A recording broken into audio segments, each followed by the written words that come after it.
The emergency room buzzed with the frenetic energy of flu season. The sharp tang of antiseptic hung in the air, mingling with the low hum of coughs, sneezes, and occasional moans. Nurses hustled between patients, juggling charts and checking vitals, while doctors in white coats navigated the maze of beds and chairs, their faces etched with fatigue but steely focus. Behind the reception desk, Sarah, the receptionist, fielded calls and soothed frustrated patients with practiced calm. The fluorescent lights flickered faintly, casting a sterile glow over the overcrowded waiting area, where every seat was taken, and some patients stood, clutching tissues or blankets, seeking comfort in the chaos. Amid this storm of illness, the fragile calm of the ER was shattered. The glass doors swung open with a bang, and Lisa stormed in, her high heels clacking sharply against the linoleum floor. She made a beeline for the reception desk, her voice slicing through the room's dull roar, sharp and commanding.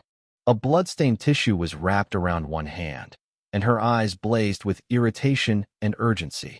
Without pause, she leaned over the counter, declaring she needed immediate attention. Sarah, seasoned by years of handling complaints, raised an eyebrow but kept her composure. She explained the triage system, how the ER prioritized the most critical cases first, ensuring fairness in a room full of suffering. Lisa, however, dismissed the explanation with a wave of her bandaged hand. Her voice, thick with entitlement, cut Sarah off mid-sentence. She insisted her situation was an emergency, revealing that her injury was a mere paper cut. The urgency? A brunch reservation in 30 minutes, which she deemed more important than the fevers, chest pains, or frightened children around her. The room's atmosphere shifted. Eyes turned toward Lisa, some shocked, others annoyed, a few disbelieving. A mother cradling a coughing toddler muttered, "Seriously?" under her breath. An elderly man, pale and sweating, grumbled about respect, his words lost in Lisa's escalating tirade. Her voice grew louder, shriller, demanding a doctor immediately, as if her minor cut warranted bypassing the triage system. Patients shifted uncomfortably, exchanging glances of frustration as the spectacle unfolded. Sarah reiterated the triage process, her tone calm but firm, explaining that all patients would be seen based on medical need. Lisa scoffed, insisting the rules didn't apply to her. "I have a reservation," she said, the word dripping with dramatic flair, as if it trumped the room's collective suffering.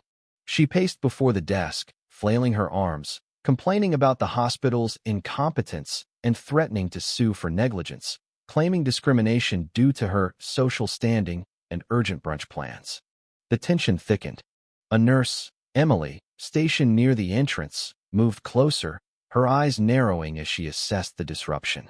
A young man with a bad case of the flu whispered to his friend, "Is she for real?" "A paper cut." An older woman in the back sighed loudly, shaking her head. Sarah, sensing the growing unrest, quietly called for security over the intercom, hoping to avoid further escalation. Lisa, oblivious, continued her rant, demanding a private room and immediate care, her voice growing erratic. The waiting room, already strained by flu season's demands, felt like a powder keg. Patients whispered among themselves, some shaking their heads, others visibly exhausted by the added stress. A security guard, James, entered with purposeful steps, his presence calm but authoritative. He glanced at Sarah, who nodded discreetly, signaling it was time to intervene. Lisa spotted him and raised her voice higher, declaring she had every right to be there and wouldn't be removed over something as minor as a paper cut. She insisted her brunch was as critical as any health crisis.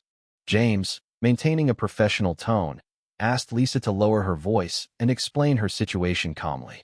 He reminded her that the ER prioritized serious conditions, and a paper cut, while uncomfortable, didn't qualify as an emergency. Lisa refused to cooperate, her complaints growing louder, threatening legal action and negative online reviews. The crowd watched, tension mounting, as her outbursts clashed with the ER's quiet suffering.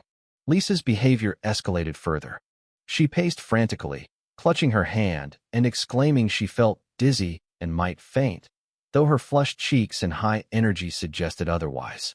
She demanded a private room, claiming she couldn't wait among sick people who might contaminate her.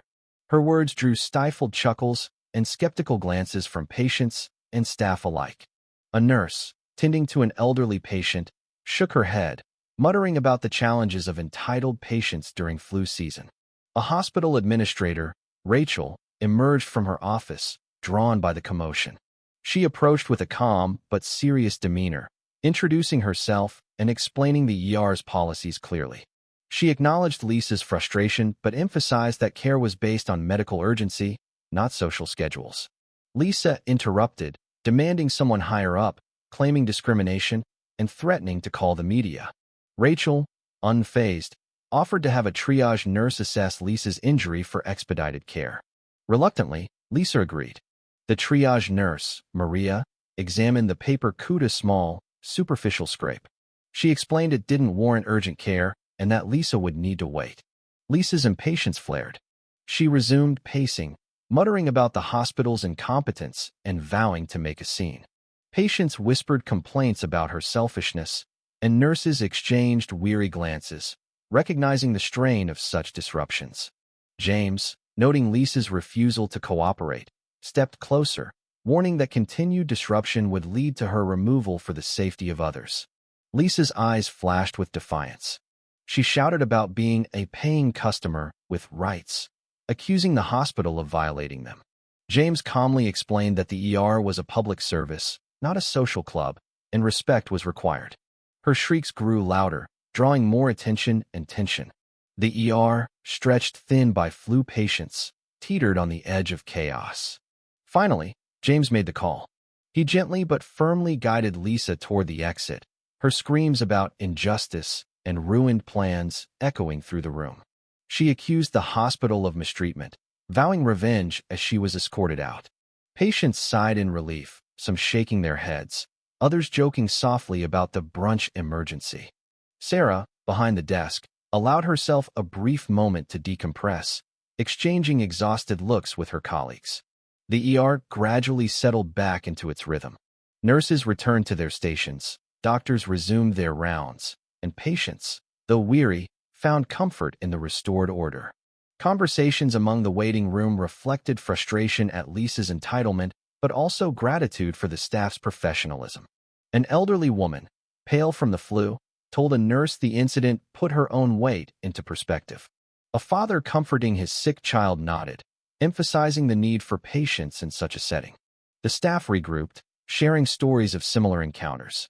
Rachel, the administrator, planned a debriefing to address handling difficult patients, recognizing the strain of flu season on resources and morale.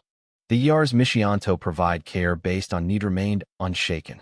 Outside, Lisa's departure marked the end of her disruptive saga, her threats fading into the night. The incident became a cautionary tale among staff and patients, a reminder of the balance between compassion and order in a place dedicated to healing. As the night wore on, the ER continued its relentless work. Patients were seen, diagnoses made, and treatments given, each moment a testament to the staff's dedication. Lisa's tantrum, though memorable, was just one story in the broader narrative of healthcare, a tale of resilience, empathy, and the quiet triumph of those who serve, even in the face of absurdity.